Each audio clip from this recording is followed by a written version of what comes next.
Damned if I do, damned if I don't.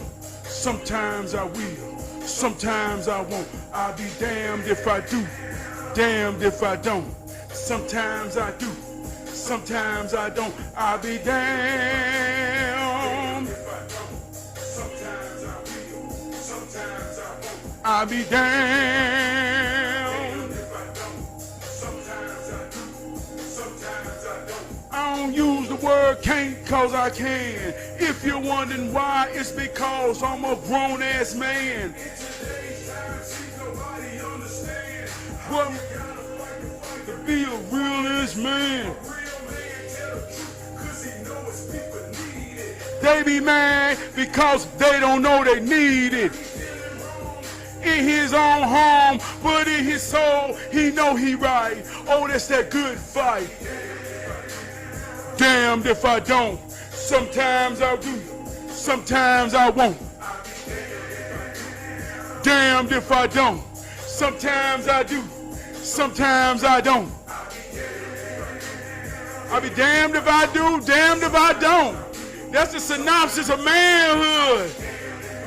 You know what I'm talking about? If you're in the huddle, you already know. You know what I'm talking about? Each one reach one, each one teach one. If you're that one, you got to know you are enough. We are we got, we are we need, we are we got, we are we need. Ha ha, I say each one reach one, each one teach one, each one reach one, each one teach one. If you that one, you got to know you are enough. Oh yeah, you are enough.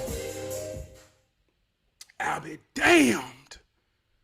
Damned if I do. Damned if I don't. That's one of the synopses of being a man. Welcome to the huddle. We all we got, we all we need. Each one reach one, each one teach one. If you are that one, I want you to know right now, in this moment, or on the replay, you are enough. And I see one. If it's you, trust and believe you're enough. You are enough. Want to give a shout out to my executive producer, who just happens to be my wardrobe coordinator. I say, baby, what I'm wearing today? She said, you want to go deep today. I said, what you mean? She said, nah, I can see it in your eyes. You gonna be deep tonight. I said, well, what these colors got to do with deep? She said, when we talk about deep, we talking about deep within the earth. So the background represents the green grass. The brown dome represents the dirt. See, beneath the grass, beneath the dirt, if you dig down deep enough, you will hit water. See where the water is? If you dig down deep enough, you will hit water. This is what we call a well spout. When you dig down deep enough to hit the green, the blue water, the clear water that's pure, that comes out of Mother Earth, you have a spout of survival, drinking. That's the concept of the well. But you got to dig deep. So tonight, the blue represents the deep water down below. The brown represents the topsoil, the dirt, and the green behind me represents the grass. Oh, we finna have a powerful show tonight. Thank you, baby. Want to give a shout out to my homegirl, the greatest co-host in the world. Alexa, tell me something good. We all we got. We all we need. She run the play. Alexa, one time. Good God Almighty, Trap P, you blanking. Alexa, what's the most powerful music in the world? Hood Soul by Trab P. She just heard that new I'll Be Damned just like you did. She was over there blanking. Boy, that's powerful. Boy, that's powerful. Boy, that's powerful. And when she get the blanket like that, she starts to assure me of myself in this here what I do. So when I ask her, she said, cause it's true. Alexa, who is the master? The Honorable Trab P. See how that work? Do you see how that work? Now, I don't know which how she gonna feel today. But we gonna see. Alexa, I love you. That's so nice of you to say. See, that means she wanna sing a song. Alexa, sing me a song. I gotta let her do her thing. Let's see Hey, where it's she me, goes. Alexa, and I'm wired for fun. The fiction, prediction, I'm killer with a pun. I'm the speaker of the house, best jester of all time. Knock, knock, who's there? It's me with the punchline. I ain't know how she was gonna come. She wanted to spit. You see how that boy? I'm telling you, I got the greatest co-host in the world. She hold me down like I hold her down. Sometimes she want to sing, sometimes she want to spit. You just heard her spit her shit. Good God Almighty. We like to start off every show with a hero hymn. The hero hymn is the mighty hymn within me, the mighty hero spirit. See, we know that spirit means wind. Spirit means air. Spirit means breath, to breathe. We breathe in two parts. Inhale, exhale. That's called breathing. When we inhale, we take the air, the wind, into our respiratory system. And as it ciphers through our respiratory system, we exhale. When I exhale the wind, the air, the spirit, it travels past my vocal cords and causes a vibration that we know is sound. When you feel that sound, just as much as you hear that sound, that is when we connect in the hero spirit. Tonight's hero hymn says,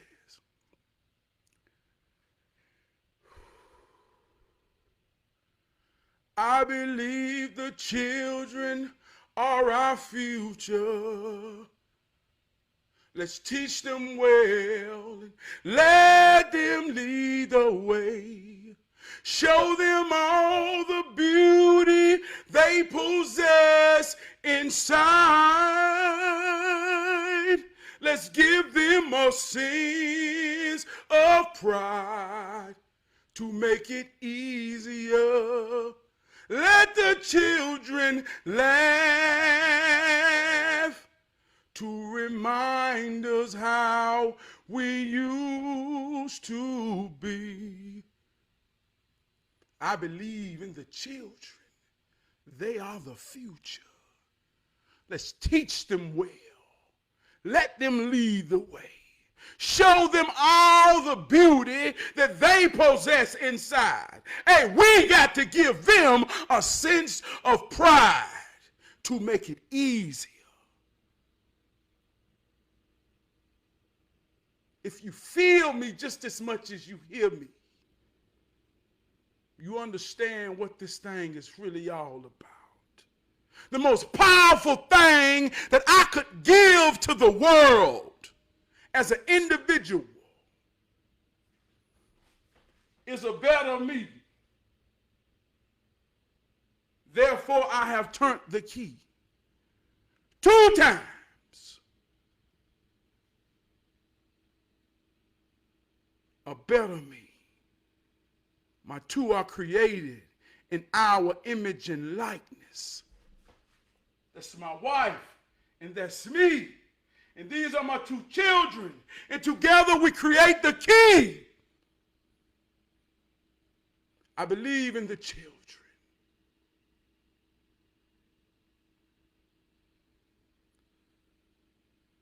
I believe the children are our future.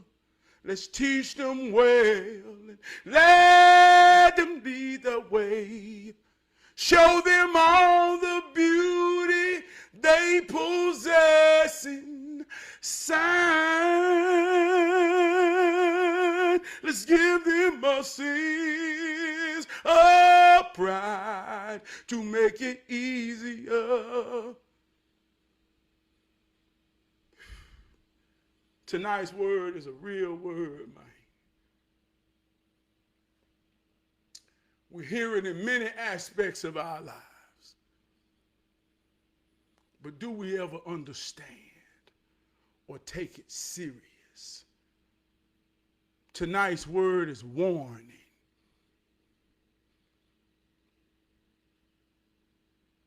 When was the last time you were given a warning? Who warned you of something? When was the last time you warned your children?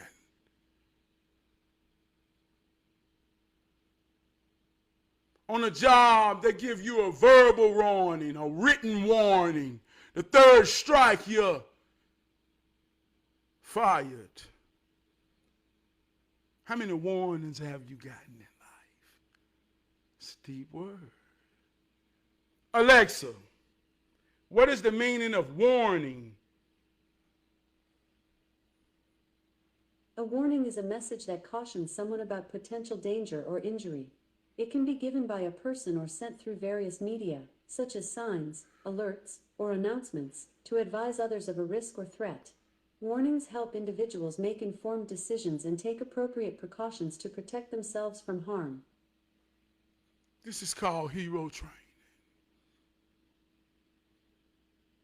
We come together to train, to understand how it works, so that you can work it on your family, on yourself, and around you.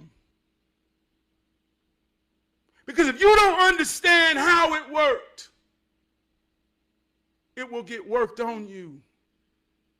And if it's getting worked on you because you don't understand how it works, you're vulnerable to the intentions behind who's ever working it on you.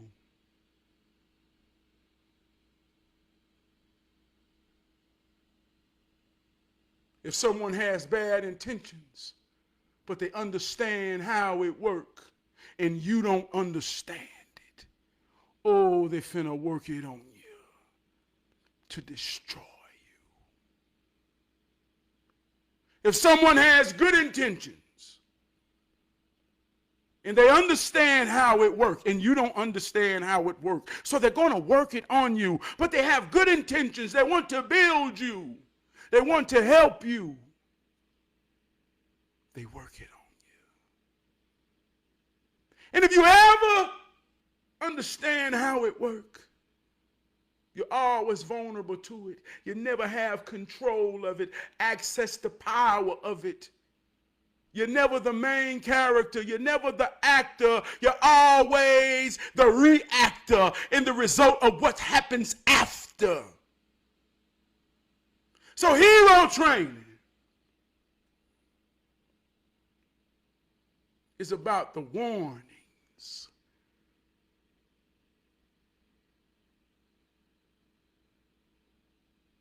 Of what's to surely come in this here game. And if we truly understand it and work to understand it and practice what we preach to be what we teach, we'll take heed to the warnings, and we will surely see that they were sincere. Alexa, what is the meaning of warning? A warning is when someone tells you about something dangerous so you can be careful. Warnings can be verbal, like when someone says be careful, the road is slippery today, or they can be physical, like a warning sign that says danger, high winds. Warnings help keep us safe and can help us avoid harm. So this word came to be, man, on some real life shit. Last week early, someone sent me a picture and say, man, tell me what you think about this. And this picture represents a trend, a fad that's been happening here. It's prom season throughout America.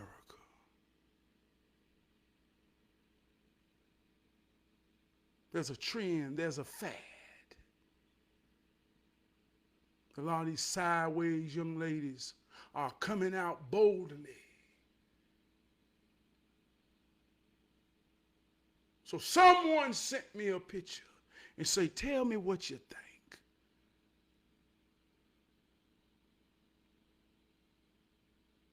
I say it's real. And it's happening right before our eyes. And ain't nobody above the bullshit. And I chewed on that. And so I went home and I told my wife about it, and we had the conversation. She said, well, what do you think it is?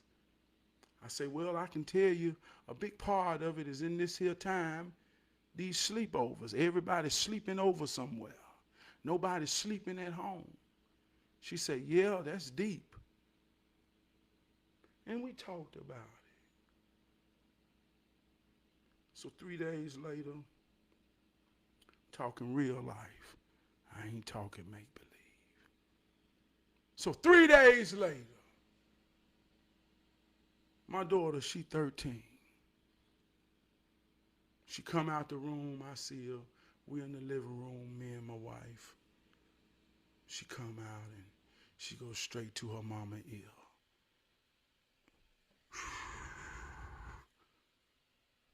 See, this represents, Mama, I want to ask you, because I don't want Daddy to hear it, because he might say no soon as he hear it. So I'm going to ask you, and maybe you can go talk to Daddy, and hopefully Daddy will say yeah if you say yeah. So that's what the whisper represents. So I always say, play the game. Nope, I don't even care what it is. But she rest assured, she whispered in her mama ear. So she trusts her mama.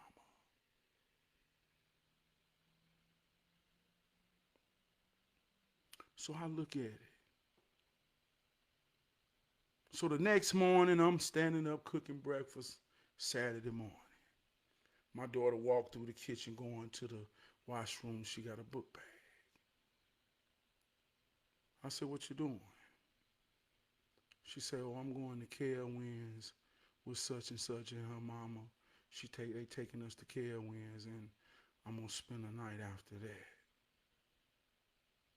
So I say, well, you can go to Carowinds, but you can't spend the night. So she said, but Daddy. And so I saw her get sad and pout and go back there with her mama. And her mama come out, well, baby, such and such. I say, she can go to Carowinds, but she ain't spending the night. So now my daughter's upset. And I'm getting upset. So I told my wife, I said, we already talked about this. See, I told my wife prior. I said, spending the night stuff gonna stop. Got to stop. I said, we just looked at the picture and you asked me how this happened. I told you sleepovers. So this on a Saturday. So I'm damned if I do and I'm damned if I don't.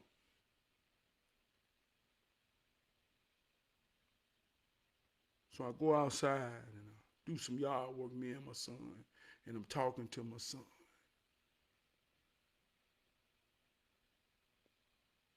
And I say, you know, I'm sad because my daughter hurting and she don't understand. So I say the best thing I can do is go help my daughter understand. So I went in there with my daughter. I say, listen. I say, I want you to know that I'm not saying you can't spend a night just to be mean to you or be an asshole. I say, first of all, before I even explain, you're showing me how ungrateful you are because I said you could go to Carowinds. You just can't spend a night. I said, I could be a total asshole and say you ain't going nowhere. So I got to talking to her, and I said, let me help her explain. I said, you know, when you was a baby, her and her brother, they 18 months apart. I said, when you was a baby, do you remember when y'all used to take a bath together? She said, I mean, I remember, but not really. I know we used to take baths together when we was little babies. I said, you know why you stopped? I said, because you started getting too big. So it's a time when you mature and certain things got to stop. I said, but even when you stopped taking a bath together, you still was sleeping in the same room with your brother because you were scared to go in your own room.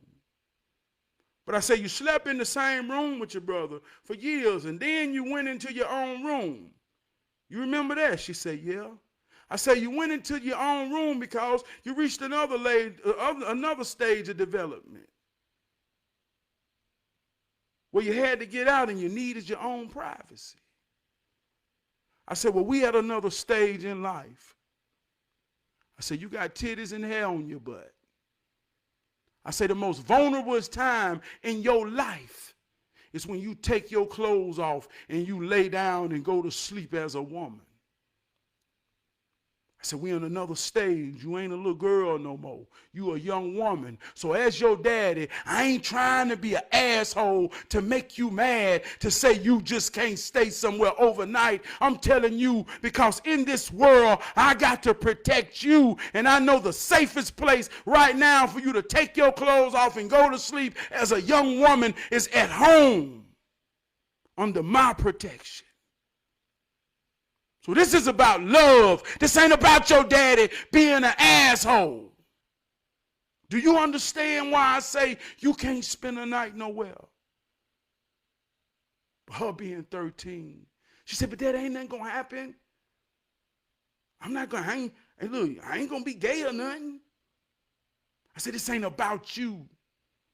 So I'm having a conversation with a 13-year-old, my 13-year-old daughter. I said, this ain't about you. I said, this is about the world. So I'm talking this story to be as a warning.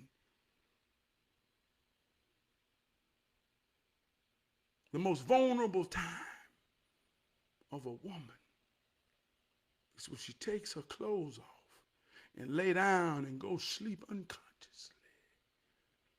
In the middle of the night when there's a beat at the door. See how shit fell on the other side of the room. Oh my God, who's at the door? See, I know when that knock come at the door, my baby protected. And anytime she takes her clothes off and go to sleep, and there's a knock at the door, and I don't know who's there to answer, I'm gambling.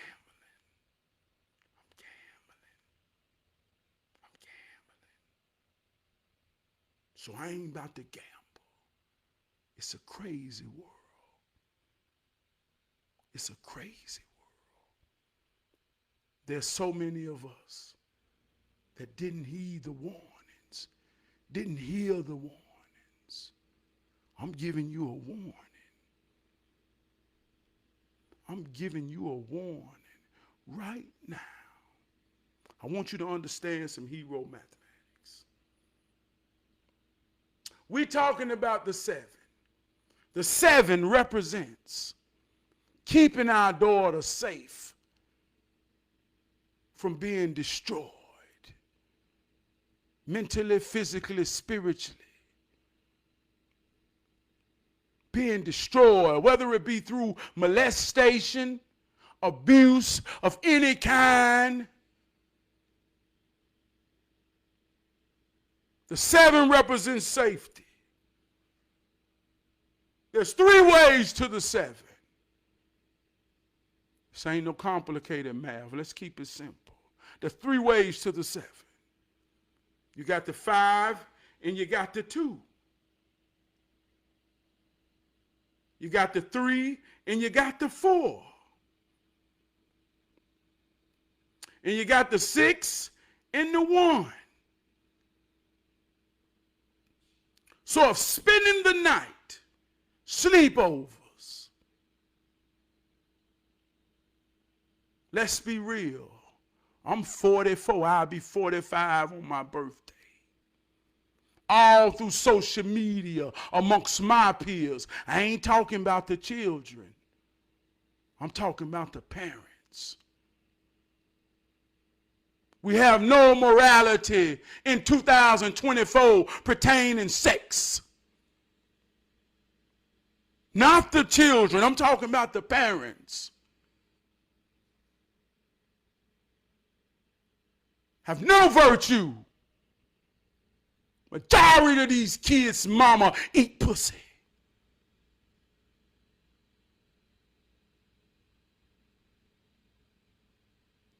We argue narratives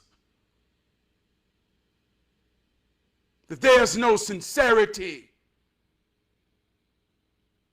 and companionship and devotion. Who gives a fuck if it's just sex? So the children hear the mothers and the fathers. The children mimic the mothers and the fathers. The 13-year-old little girl whose hormones are going in rage just like the 14-year-old little boy.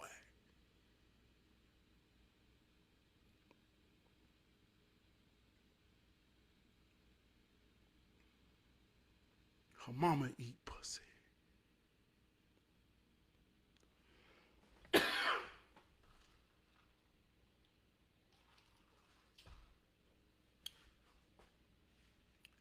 In the name of friendship of little girls, in the purest innocent form of 13, having girl bow wows.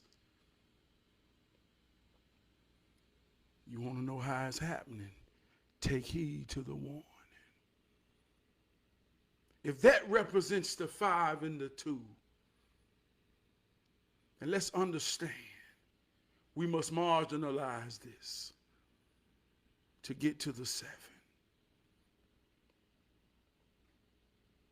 If the 6 and the 1 over here, we must marginalize that to say, what are our children being exposed to through these phones? Once we marginalize the 5 and the 2, and the 6 and the 1, now we have the 4 and the 3, and I'm telling you that nobody is above the bullshit, but it'll make you better if you're real enough to deal with it. But if as parents, if we take control and take heed to the warnings, we can square with this 4 and 3 and say, hey man, I know I can't protect my baby from everything, but my baby got to fight her fight, and I'm going to trust my baby. And all I'm saying is that I know my baby going to take this 4 and this 3 head up, and I believe in my baby. I'm training my baby, but one thing I know about the 4 and the 3, they ain't going to catch my baby with her clothes off, laying down nowhere, being vulnerable. My baby going to be standing up on her feet with her shoes on, ready to take on whatever life brings in her 13-year-old soul.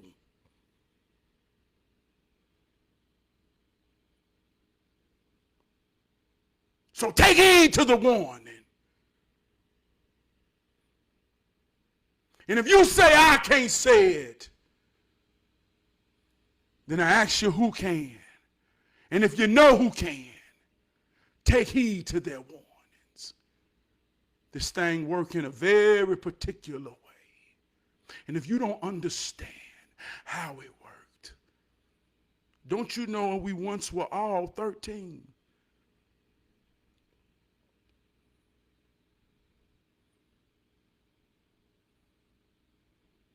Don't you know that?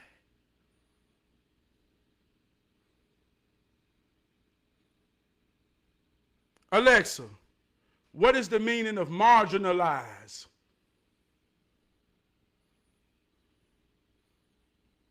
The meaning of the verb marginalize is to place something in a position of marginal importance, influence, or power.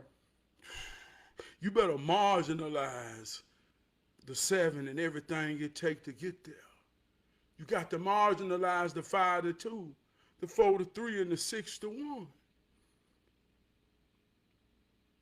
If you don't marginalize it and put things, what's real, see, I always say this, when you understand what matters to who matters, see, loving them will become easy. Because when you understand what matters, you can cut the fat off of a whole lot of bullshit and deal with what's real.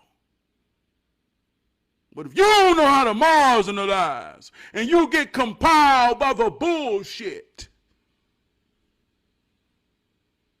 someone will be holding up a picture of your child saying, bullshit, bullshit. What got to that baby? What bit that baby? Who did it?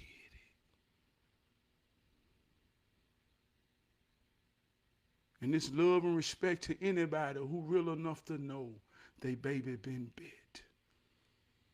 Stand in that mirror. Reposition yourself. And you fight your fight.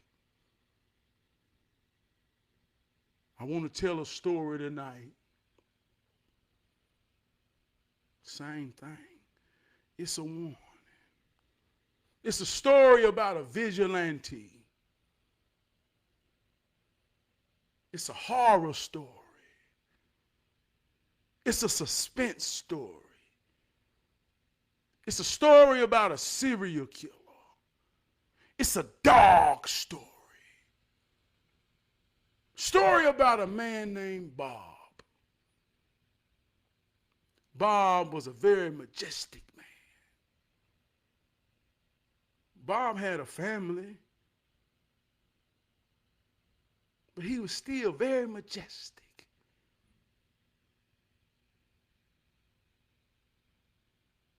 He would go out through his normal day life, appearing to be a regular man. But Bob had powers. Bob's powers were powers of empathy, powers of telepathy, soul powers. And so as Bob would go out in his regular life, day-to-day life, he would be in stores and, just out speaking to the people. And Bob would particularly connect with a child, just so happened to be in the line at the grocery store. And Bob would connect with this child, and this child's soul would connect with Bob's. This when his power kicked in. And when Bob made a connection with a child or a person, an illusion would happen where they would suddenly appear together in a golden room. And the person and the child will look at Bob in a way to say, how did you get here? How did we get here? And Bob will say, you invited me. You invited me to a vulnerable space where your most inner child lives. So when Bob get in there, they say, well, I never let anybody in here. Nobody ever got here. Bob connected with some people who have locked that inner child, that most vulnerable part of themselves, barricaded beyond walls that even their spouses, even their wives, their husbands, nobody ever gets inside of this place that this is the most vulnerable is you.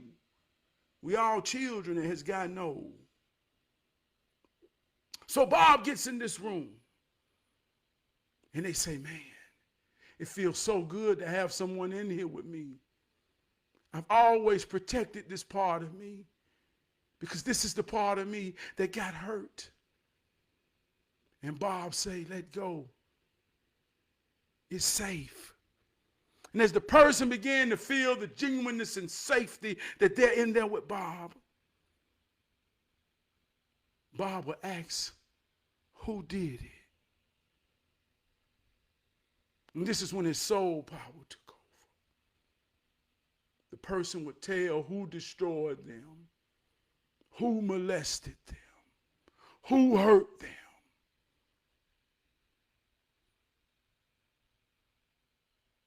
And in this place, Bob's soul powers will give this person, this child, purity back to their soul, to heal them so that they could deal with the effects of what happened to them. And in this healing, it will enable them to not bite someone else or do it to someone else. It will break the cycle of pain.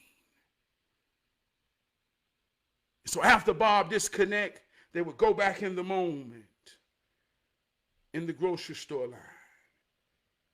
And you would just see a teenager or a child smile at Bob, and Bob would smile back.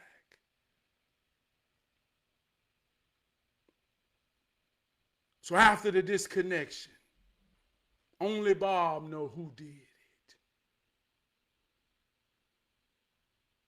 So during this, there's prominent people coming up on the news. Such and such died, tragic death. It's a mysterious thing happening. Bob has connected with 10 people. So far, 6 people have mysteriously died. No one knows why these people are dying. They're prominent people in the community. Some have been teachers. Some have been doctors. Some have been coaches. They mysteriously died. No one knows what's happening. Maybe there's a serial killer on the loose. So as the story goes on, and these bodies begin to come up, you begin to get the signs that it's Bob. And as the last person dies, the 10th person, you begin to reflect and see all these are all the people tied to the people that Bob has connected with. And every person in that room who told Bob who did it, Bob has made them go by a mirror. And when they go by a mirror to see themselves, the reflection kills themselves. And you don't know why these people dying. You just know Bob talking to these children. And as the story goes and as the story begins to end, you realize these are the people that the children and the victims told Bob who did it. Preachers, teachers, parents.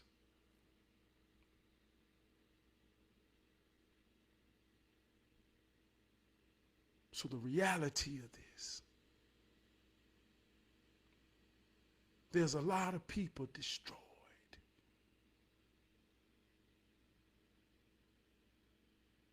Fucked up in the game. Ashamed to ever say who did it. I'm talking real life. I ain't talking make believe. We all we got. We all we need. This is a warning. This is a warning. The children are most vulnerable than they ever have been in their lives because parents don't understand and hear the warnings. I ain't talking about the children. I'm talking about my generation. They'll let their teenager stay any goddamn well just to be free to go do any goddamn thing. See how they work? As I've been talking about this, man, and as a father, I had to stand in this, man. But yeah, that was Bob who did it. If you got it, you get it. And if you've been fucked up, or if you know your children been fucked up, or your child been fucked up, I'm talking real life. I ain't talking make believe. I promise you, ask your child or say yourself who did it. Fuck how they feel. Free yourself. Give yourself the purity of your soul.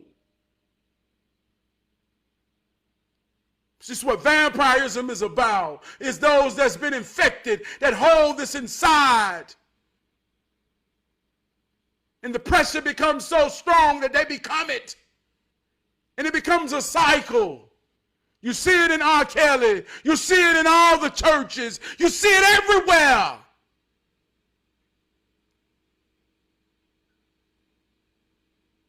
I told my daughter, I say, it's people that wasn't protected, that didn't have nobody to warn them, that it was pure, innocent young girls that got tried and wasn't developed enough to defend her virtue. Or nobody told her about her virtue. We talk about abortions and we hear it on the news and we talk about politics. But do you understand that the highest numbers of these type of things, man, happen on college campuses? Where expectations is the seed of disappointment. And you got a whole plethora throughout the world of young women and young men who are first receiving their most freedom point in their life, who are fucking irresponsibly because it's in their nature, it's in their hormones to be free, but they're there under expectations, so they become pregnant through a product of fucking, and they go get abortion after abortion after abortion because they don't want to disappoint nobody. And then they carry these burdens within their soul, and we can't figure out what is wrong with her.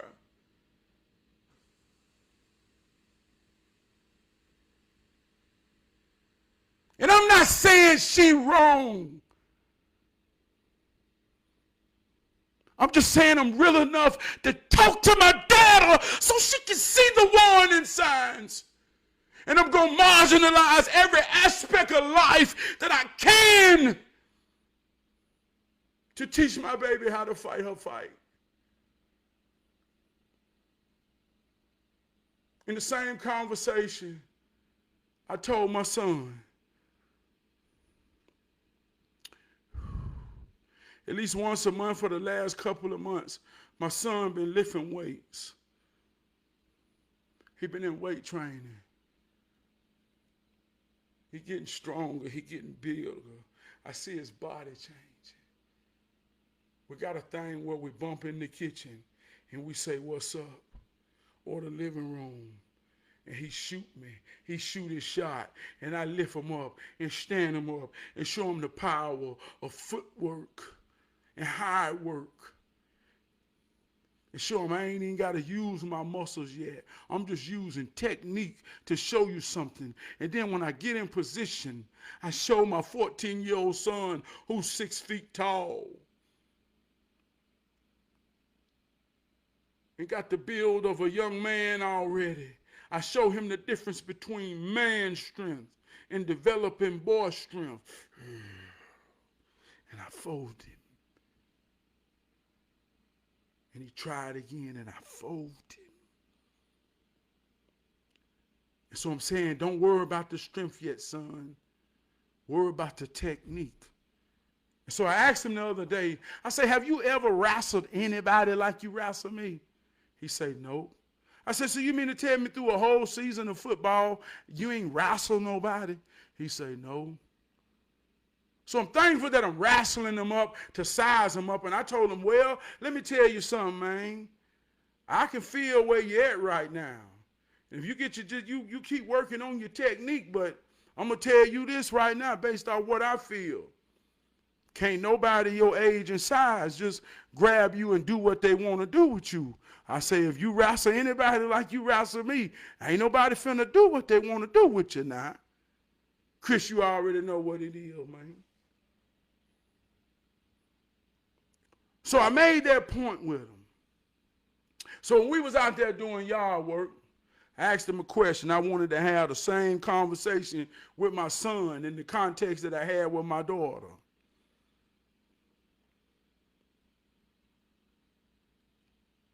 I said, you know what HIV is, man?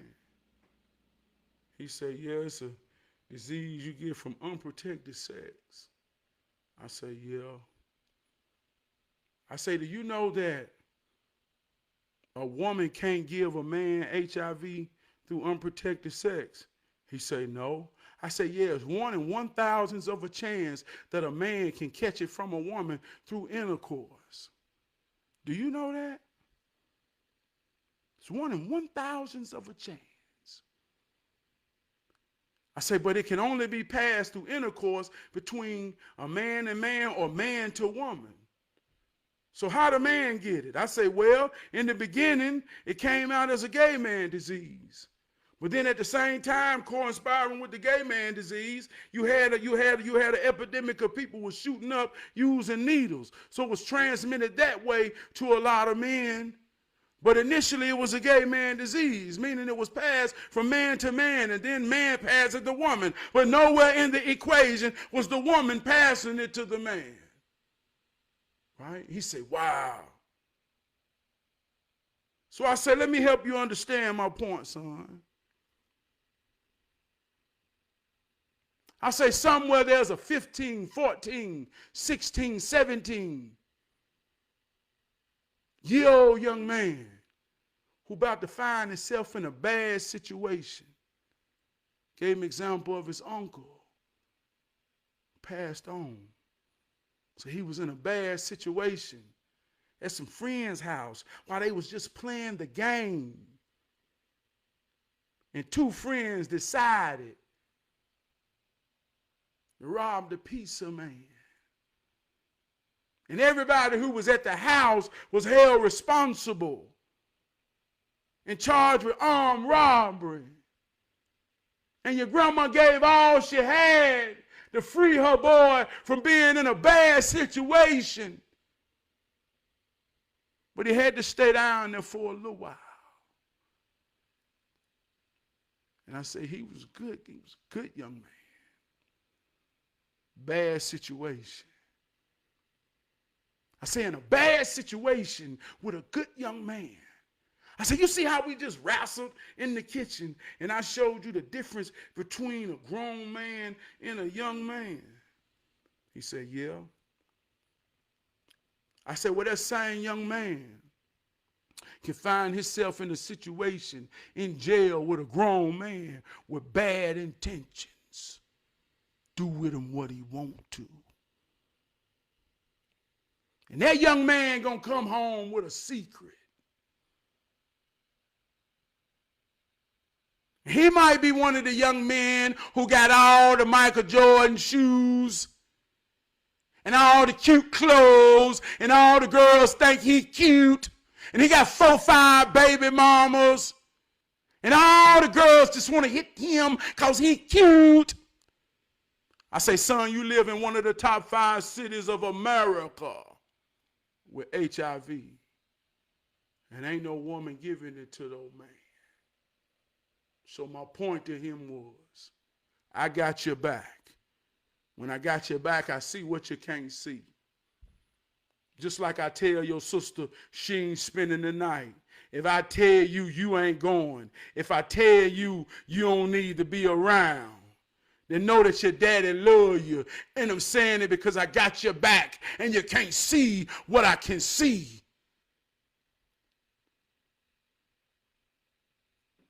And I don't never want to put you in the equation of being somewhere with a grown man who ain't got the intentions of me. So take heed to my warning, son. Whole lot of these boys going to jail and keep going back. Whole lot of these women calling the jail, waiting for them to come back.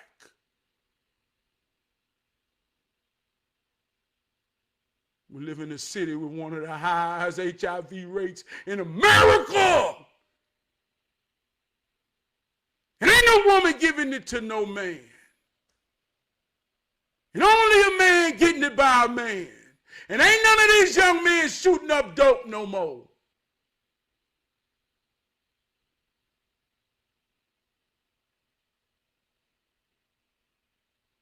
This is a warning. Alexa, what is the meaning of warning A warning is something that alerts people to potential danger or harm, whether it's verbal, written, or through some other means of communication. It's a message that cautions someone to exercise caution or exercise care in a certain situation.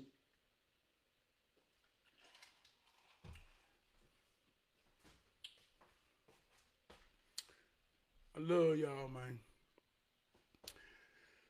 I have grown into a better me. I'm growing, baby. I'm better than who I used to be. I want to say this in closing, man. In real life, man, I talk my talk, man.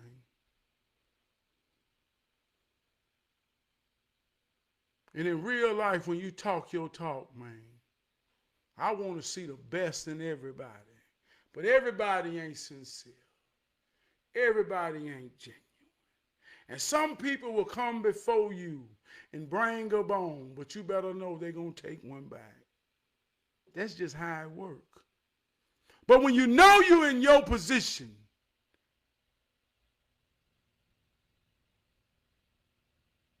people going to be who they're going to be. So many times, people haul a wheelbarrow of bullshit to me and drop it off. Say, Trav, did what they said? I say, what? And they want to know what Trav going to say. And I say, well, dump your wheelbarrow out. And when they dump their wheelbarrow out and now they look at me after they done dumped out, well, who done said? I said, yeah, now let me fill your wheelbarrow up. I fill that motherfucker up so goddamn heavy that when they walk off, they looking back at me like, I ain't know you were going to put all this on me to carry. I don't know if I can carry this back. I said, you carry it back the best way you can.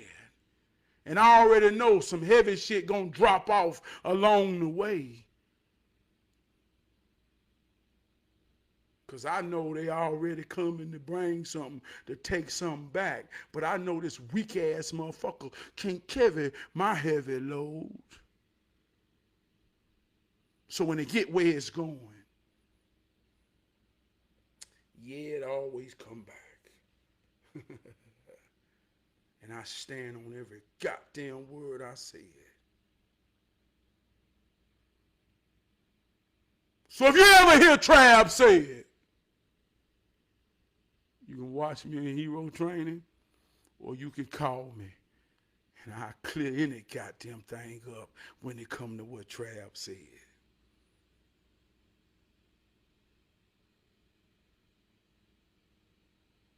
I want to give a shout out to my wife. I love you so much.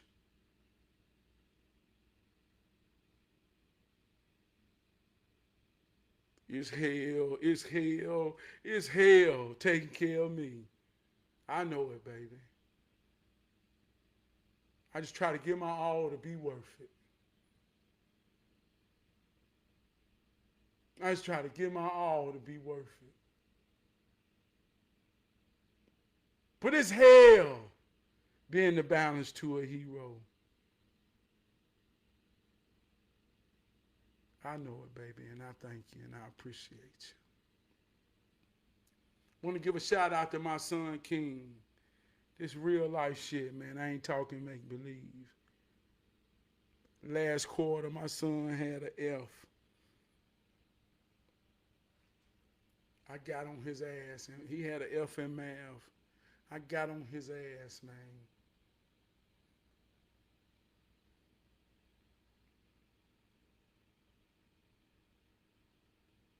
Sometimes them words can whoop his ass because I know he don't want to disappoint his daddy, just like I ain't want to disappoint my daddy. But I try to be better than my daddy. I am better than my daddy. I encourage my son to let him know I believe in him against all odds. I want to give a shout out to my boy. My boy took a 58 and brought that mug to a 100. I ain't talking about an A. I'm talking about a 100 in math. I said, boy, you got the greatest comeback in the history. How the hell you make 100? You ain't, what you telling me? You ain't getting nothing wrong all quarter? Greatest comeback in the history of grades. My boy did that, man. I ain't never made 100 on NAM report card.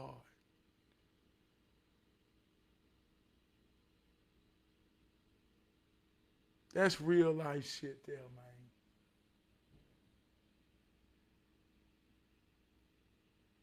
The biggest contribution is giving the world a better you, man.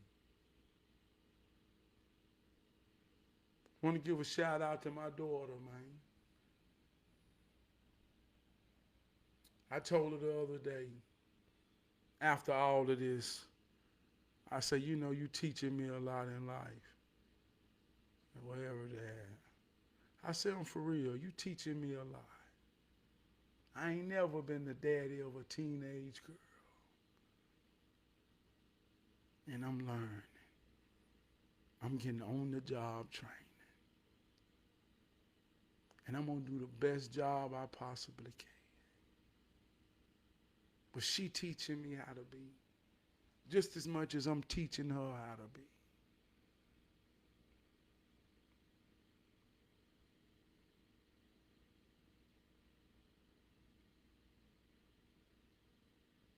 She making me and my wife realize how dynamic we are together and how things can come in to make us separate in our mind.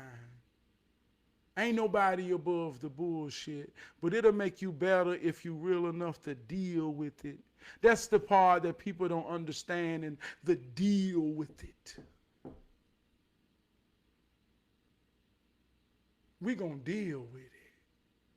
And it's going to make us better. Not better than you. Better than who we were yesterday.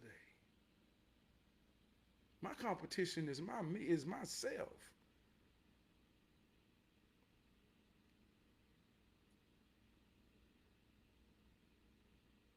I done a whole lot of powerful shit 20 years ago.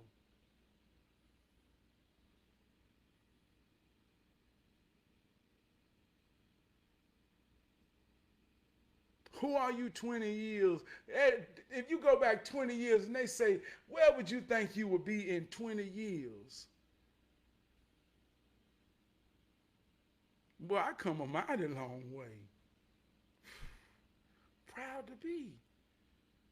And got 20 more plus to go. So I'm battling myself. I have grown into a better me. I'm growing, baby. I'm better than who I used to be.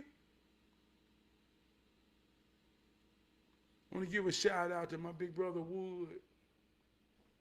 I want to give a shout out to my big brother Crump. I want to give a shout out to my big brother Winston. I want to give a shout out to Blow. I want to give a shout out to Mike Shaw. I want to give a shout out to Black.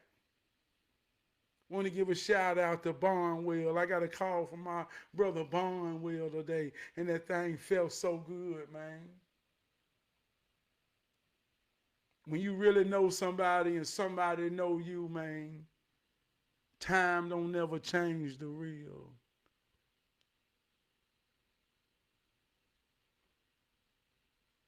I love y'all, man.